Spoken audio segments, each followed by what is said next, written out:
So now I believe we could do a little shift here. All right.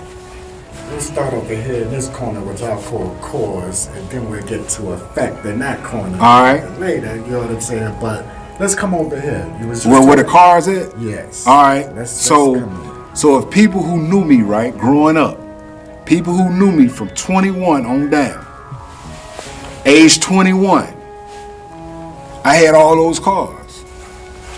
When I got shot, I had all those cars. So we got 7 cars there? 8 cars? Yes. Like I said, I had all those cars, bro. We got 4 in the front, and then we got 4 in the background. Yes, in the truck. The truck is the Suburban. At first, the Suburban was black. It was all black with the white guts. And but I sprayed, like I told you, people who been keeping up with the story, see, they sprayed my truck up. It was black. They sprayed. They went up in my mother's yard. See, down the line, you gonna hear about this story. So, you see what I'm saying? So that's a reason. So like I said, I can give you little small details, but I wanted to kind of give you the insight of what is what. Yes, I mean, it helps. Okay. Because when we look at it, we see what is showing us. Yeah. And you breaking it down. And Yes. I'm seeing more than what I was seeing before. I didn't even really notice it was 8 cars there. Now I notice there's 8 cars there. Yeah. So let's talk about, because he was real clean and fresh. He was fresh and clean there. Yeah. I'm young. Right. You see the edge up. You see, I'm the dope boy. I'm the dope boy of the neighborhood. You see what I'm saying? So let's start, dope boy. Let's start. Yeah. Put these 2 guns on the floor down there. That's if people knew me. I had a 41. I can't remember, but it was like a 357, but it was a 41. Okay. It was more. It was bigger than a 357, and I think there was a 380 that I had. I kept a 380, and see, back then you can have back then it wasn't no switches, and they had Uzis and stuff like that. But that 41, but I also had a sawed-off pump. You know, I think I put that in another picture. But those guns, that was the guns that I toted. You know, and growing up, I think I gave a crack user couple of rocks for that 41. He sold me his gun. I seen, that's what I told it. The big 41. You know, in that era, man, that era right there when I had this picture here, this was like 1995, 96. 97 I got shot. So 1995, Wind Branch, the W.B.C. era, the only era. I talk about that all the time in my paintings, that the W.B.C. era was one hell of an era, and like I said, around this time I'm in this motion, it was around the time of this baby. You see what I'm saying? All right. So it was in the same era of this baby is when, like I told you, I was up. Yeah, we're gonna get to the money. All right, go ahead. Hold it 2 stacks. Got a stack over here. You got a pile over here. Yeah. Right. So continue. All right. So with the pile of money, right? Like I said, people who knew me, who was around me, they knew I didn't leave the block. Night and day, I hustled. They would go to clubs, they would go out, partying, whatever they was doing. I ain't leaving the block. I would hustle night and day. So the more money I made, see, a lot of people didn't even know I was having money like that until I think around the time they shot the truck up. Cause see, they seen me riding different cars. Cause see, the reason why I had so many cars, here's another thing about me having so many cars, right? So when you hustling and getting money in the streets, especially like in the where I was from, the Wind Branch, there was I was hot. You see what I'm saying? So when a car got so hot, burnt, meaning that the police was on it, niggas was on it, everybody knew that car. So I had to keep buying cars so people wouldn't see me coming. Cause I always believed that you gotta stay ahead. You understand? Cause you can't let everybody see you. Cause like I said, in this era of me hustling, a lot of time the police would pull me over in these cars. So like I said, I had to keep buying cars. So the money represent me stacking money, putting lots of money in my mother TVs. You know, she didn't even know I had. She watching the TV. She don't even know there's money in the She TV. know now. Yeah, she know. Yeah, so that was one of the reasons why.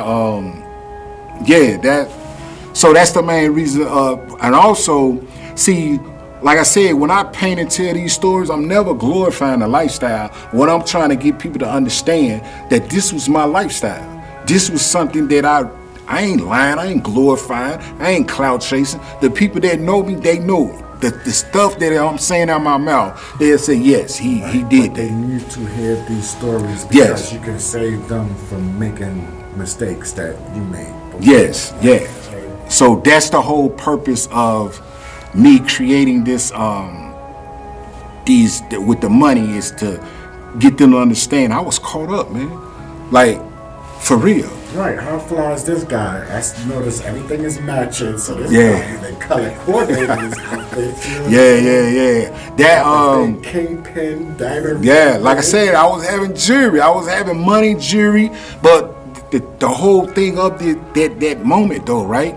See, when I got shot, see, I had all that. When I got shot, when I lost my eye, right? Couldn't none of that shit help me. The money, the jewelry, the cars, none of that shit. I couldn't take all that shit, put it on a scale and say, look, just give me my eye back. Right. None of that shit mattered no more, bro. Like, that's when it goes back to the arrow. That's when I lost the passion of the streets. Because, see, before I got shot, I used to think if I got money, I can make it anything. As long as I got money, I can change some shit. I can get out of trouble. You see what I'm saying?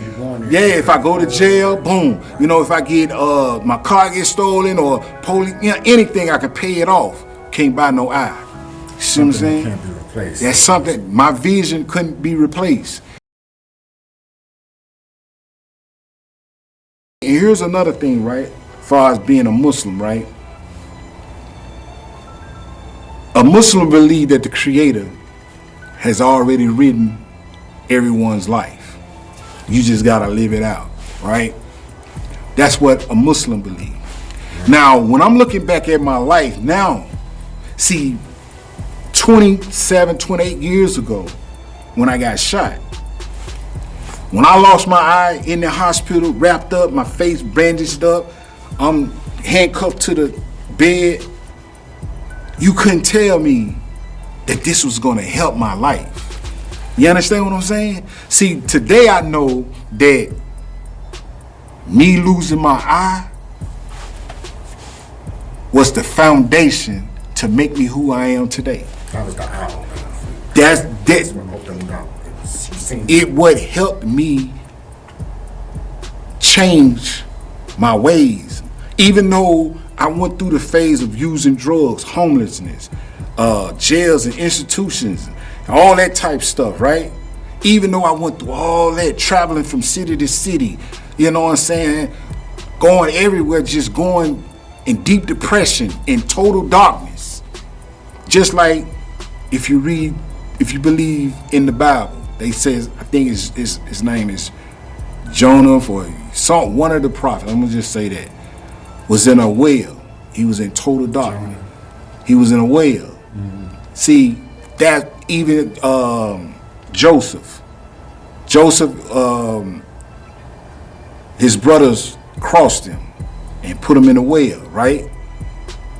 And he sold him, and he went and he became mighty, right? So what I'm trying to say is this: in my darkness, see, all the prophets or all the people that you read in the books, no matter what religious book you read, or any story that you hear in this day and time, the people that's in total darkness, that's when they find they strength, their true identity. So what I'm saying is, losing my eye 27, 28 years ago, I couldn't see that. But today I understand it took, because see, I had already been to jail 21, I had been in jail for like 6-7 years. Doing time, still get out, go straight back to the street. Couldn't nothing stop me because I was caught up in the lifestyle. Cause see, I began to master the street life. See, I wasn't the average 21-year-old, bro. Like people around me, they'll tell you, like I wouldn't go to sleep, bro. I wouldn't stop hustling. So I wasn't the average drug dealer. You see what I'm saying? So to lose something. I'd say he was a serial drug dealer. Yeah, serial. Yeah, I'm gonna say that. So what I'm saying, to lose something that money can't buy, bro. Not only that, it shows you a different way in life. It showed you Yes. where you was making the wrong turns at, what Yes. you was doing wrong. So, you know. Yeah. So that's, like I said, the jury, that's the whole. But like I said, each car, right? Later in the series, right? I got stories. Is kitted out on the inside. Huh? They see the white in the background, but that truck is kitted out. Yeah, that truck, like I said, I spent like just on the paint job alone was like $10,000. What in the gold rims? They had gold rims, like wood grain steering wheel. The spinners. No. Okay. Back then the Spinners spinners. No, they went out back then. The spinners went out. So, but back then they called them the fat boys. I don't know why they called, but there was two type of fat boy rims. But matter of fact, those rims right there, DJ Paul, the same shop DJ Paul used to get, DJ Paul from 3-6 Mafia. Because they was popping back. Yeah, so the same shop that he used to get his cars chopped in and spray painted, them his rims. I bought them rims off one of his cars. So a lot of people didn't know that, but he had like a Impala, a white Impala. Cause like I said, I think it was called Custom World. It was in Whitehaven, because DJ Paul them from Whitehaven. So I was so like they were saying, so everybody used to go to Custom. I think it was called Custom World. Everybody used to go there to get their cars, and that's where I got all my cars sprayed and chopped up, right? So in the midst of me spray painting this red truck, I remember trying to buy some rims, and the dude who owned Custom World, he was like, DJ Paul, he don't want them rims. He got them rims for sale off their car. So that's how I came about getting those rims. All right, and tinted up also. Yeah. Like I said, it had 2 sunroofs too. Okay, right. I see them. Yeah. So like I said, listen to what I'm saying. That truck was the one. But like what I'm trying to get to, before we get to another subject, each story down the line in the series, each car got stories to come with it. That's 8 extra stories that got covered. Yeah, like I said, this is a big, now listen, this is a big project that I worked on. So be excited to see down the line. It's gonna be dropping all summer. Nice, okay. You know what I'm saying? It's gonna be good.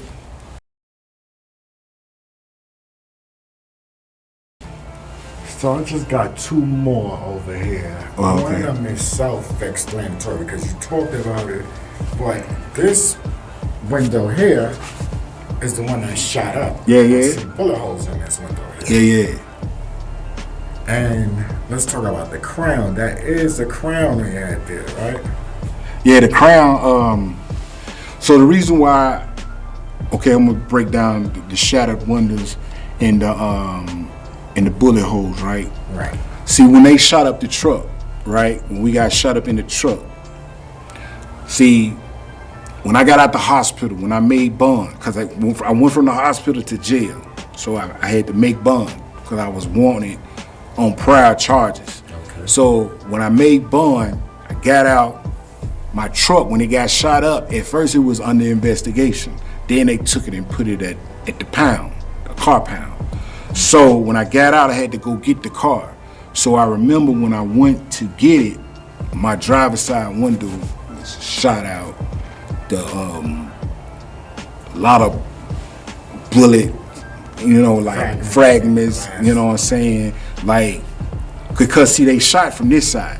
So, you see what I'm saying? Right. So it hit my partner, and it hit me, you see what I'm saying? Right. And so like I don't know, like the doorway right here, that joint had like 1,000 pellet holes. Okay. Like, it was like I don't know if they meant. I know they meant, but I still got pellets all in my face. All like when I go get CAT scans or something like that, or they do what they call X-ray on my body, on my face. You see like hundreds of them. They all on this side. They all in my face. You know what I'm saying? Yeah, they still there. So that's what it represents. The shattered glass with the bullet holes and things like that. Right, and the crown. The crown, right? See, the crown is this. See, where I was from, right? I was in the spotlight at the time. You know, even though it was a lot of us hustling, right?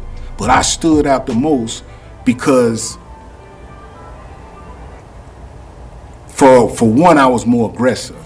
You see what I'm saying? I was more aggressive, and I guess, like I said, I was in the spotlight more than the other ones, meaning that I had, so when we went to war, when we got into it, people, see, I always been the one to take up for the people that I was with. You know what I'm saying? Because I felt as though these my brothers, you know what I'm saying? Or we WBC.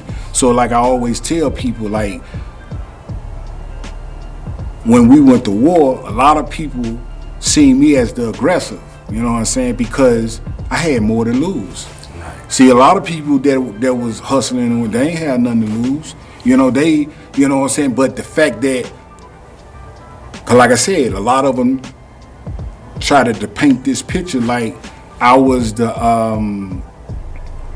they tried to paint this picture like I was the villain.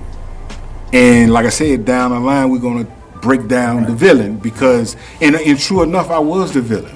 I was the villain because I just believed in, I don't like bullies. I don't like bullies, bro.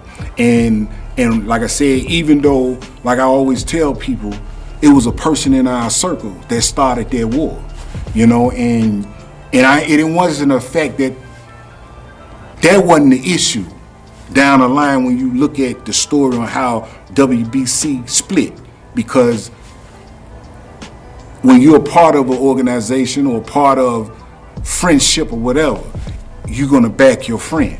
So after we get shot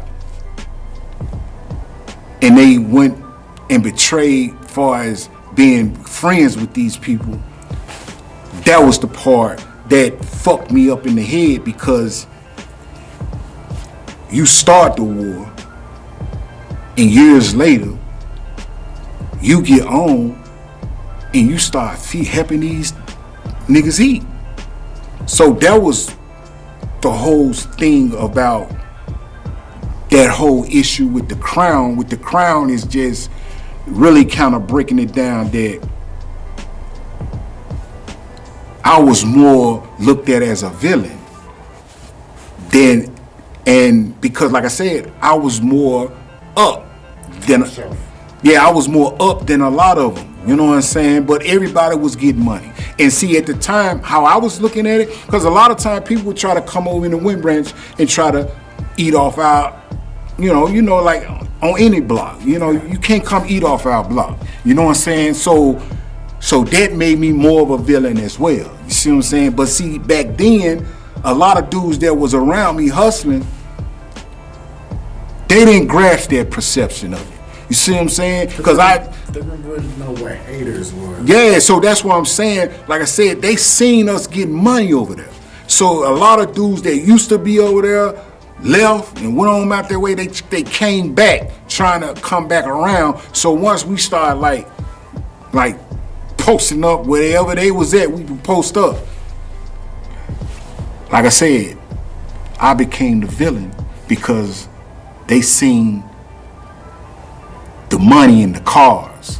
So just like any street light, bro, niggas see you getting money, they gonna want to test you.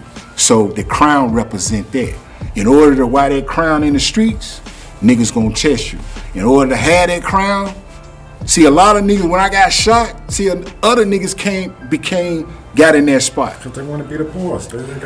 So they got a chance to feel, and they feel what it was like. You know, like I said, a lot of them got robbed, a lot of them got shot. You see what I'm saying? A lot of them paid the price of fitting those shoes. Cause see, one thing about the street life, everybody gonna get a chance to wear the crown, but it's the fact that are you willing to wear it and go through what you're gonna go through to keep the crown? You see what I'm saying? So that's the whole purpose of the crown.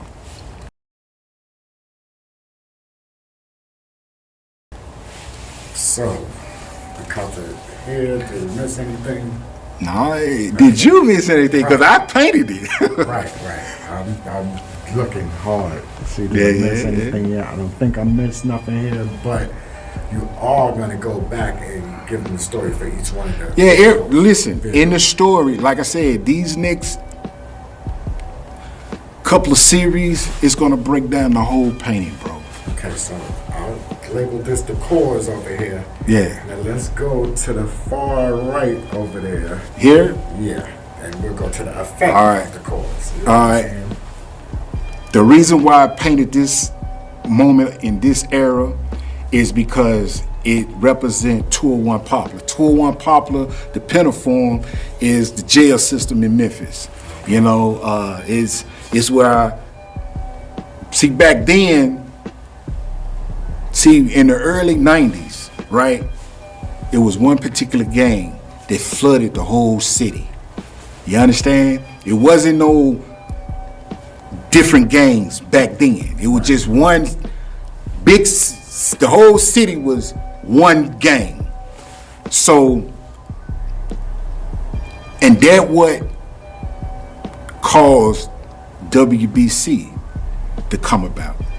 I don't think a lot of people noticed what was going on in that era because 3-6 Mafia overshadowed it with what they got going on. You know? A lot of them gang members. Right, but I'm talking beyond the gang. I'm talking about that Satanism and stuff. Yeah. I think that overshadowed like what was really going on in the streets because when you hear Memphis and when you heard Memphis back then, it was like Graceland. We don't want to hear nothing else. Right. Okay. But see, the true story though. See, when I was coming up, I didn't listen to D. Ray Paul. I didn't listen to 3-6 Mafia. Now if you go to Memphis now, see the younger generations listen to them. The younger generation looked at them like legends. See, back then back then it wasn't no trap music. I'm gonna put it like that. It wasn't no trap rappers like drug dealer music.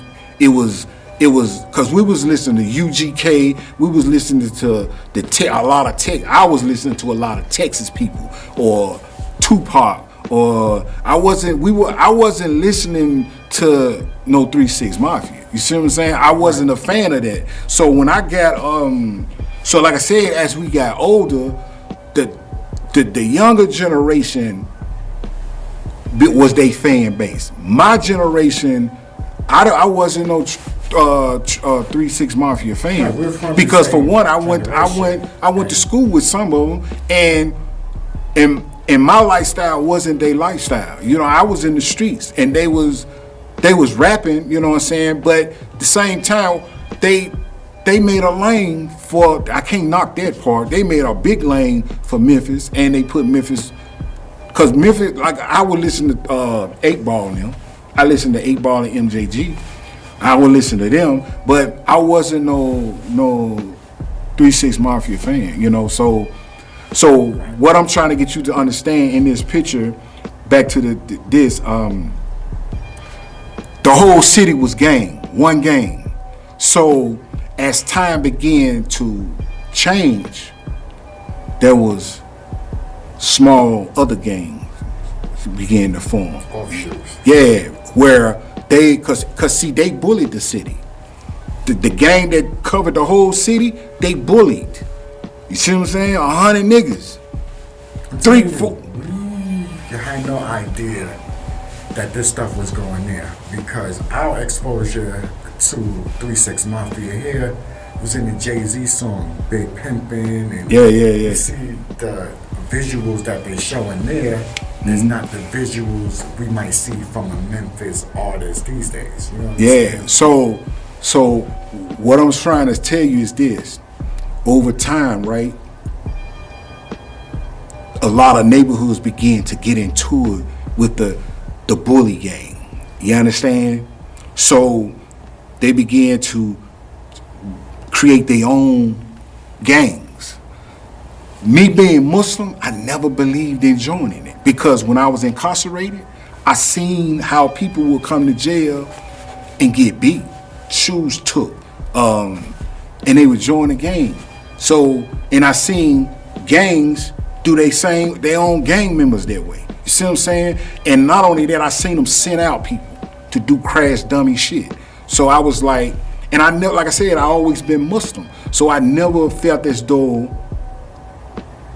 I wanted to be that. Right. But in this painting, to be in 201 Poplar, it was, I think it's 6 floors.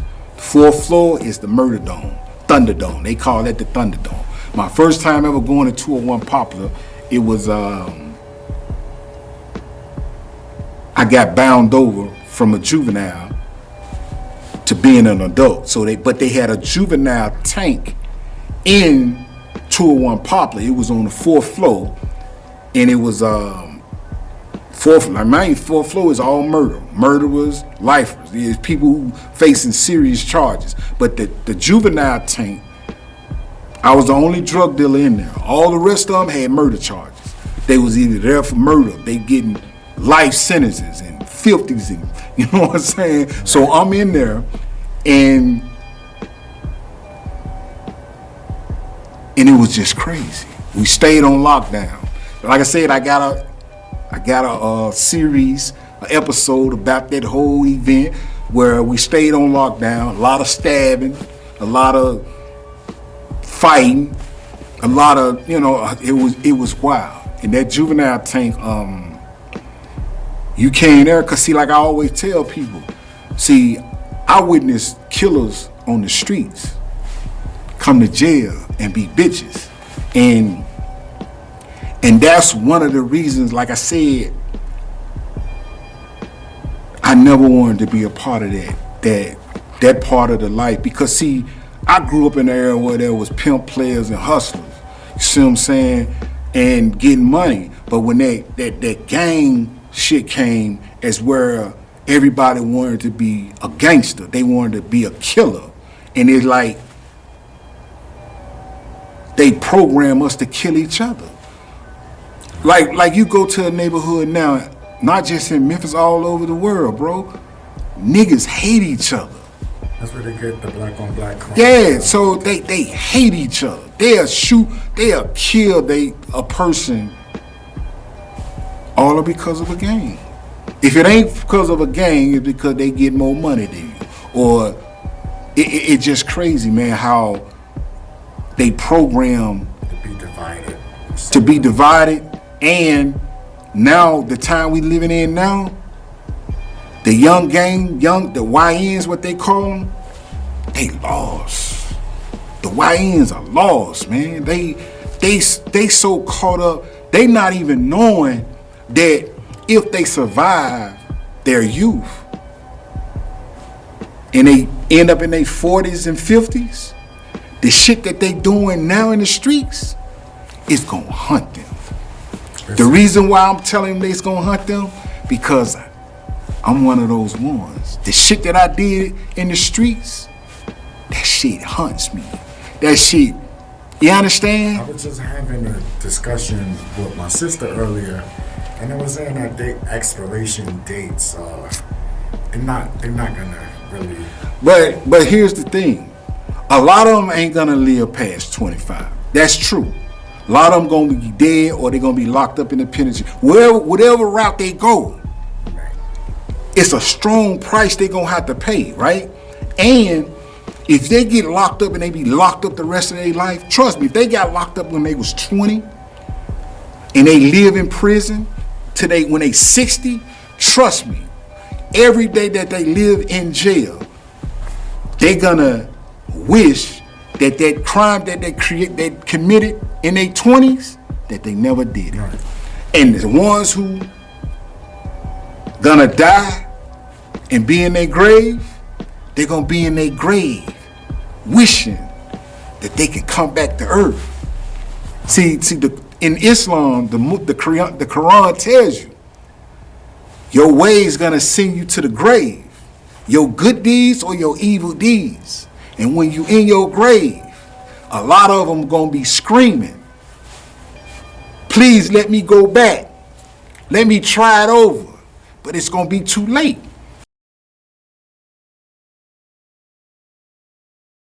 Back to the picture.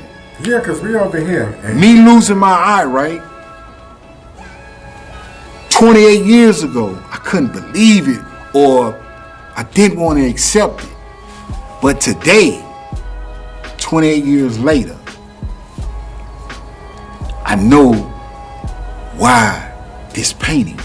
You see what I'm saying? Right. This painting came into existence to help people understand, like, I mainly want to talk to the YNs though, because I see them online, right? And I also see older dudes acting like YNs. What's like, that? You understand? Like, yo, you mean to tell me all of your eyes on scene in your journey of life, all you got to tell the youth is you a OG, that's all you got to tell them, that you ran the streets, you shot, that's all you ain't gonna tell them, like, yo, that ain't it. You gonna pay a big price. You gonna pay a major price down the line. You ain't got enough, all the shit you seen in your life, you ain't got enough to tell the youth, like, yo, that gang shit, that street life, that ain't it. Right.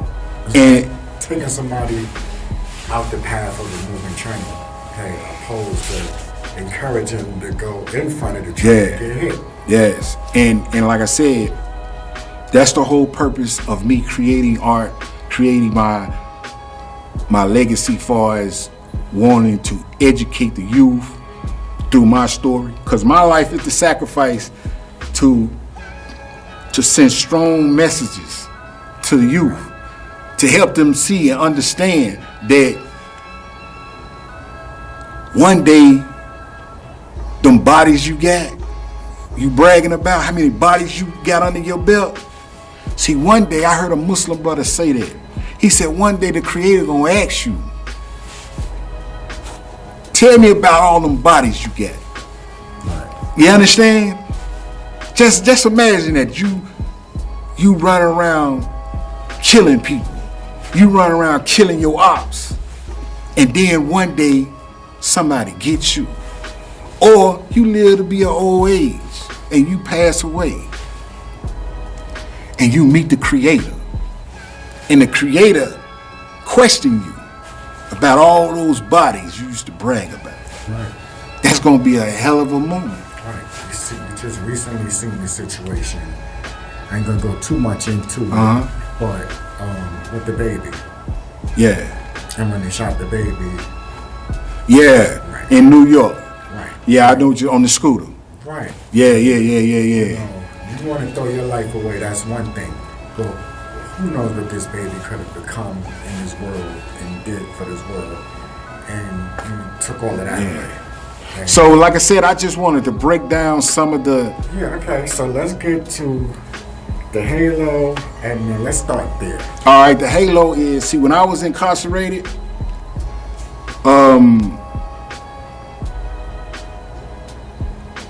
this like in my late 20s, my wings was broken. It's after I got shot. So those are broken, right? Broken wings. Broken wings, the halo represent there's good in me. There's a lot of good in me, but I'm broken. And the hand to the class, it's like, I need help. I'm reaching out. Like, you know what I'm saying? I'm reaching out, but I don't know how to, because see, I'm caught up in this world, this lifestyle. Right, reaching out, and it's an invisible barrier right there. Yeah, it's a barrier blocking me from my reality of life. It's blocking me. So what I'm saying is being trapped, and it also can mean a mental incarceration as well. You see what I'm saying? So no matter how, the physical or the mental, I was incarcerated. Right. So, I mean, both is going to be in jail while you're in jail. yeah. So, like I said, I just wanted to like break down.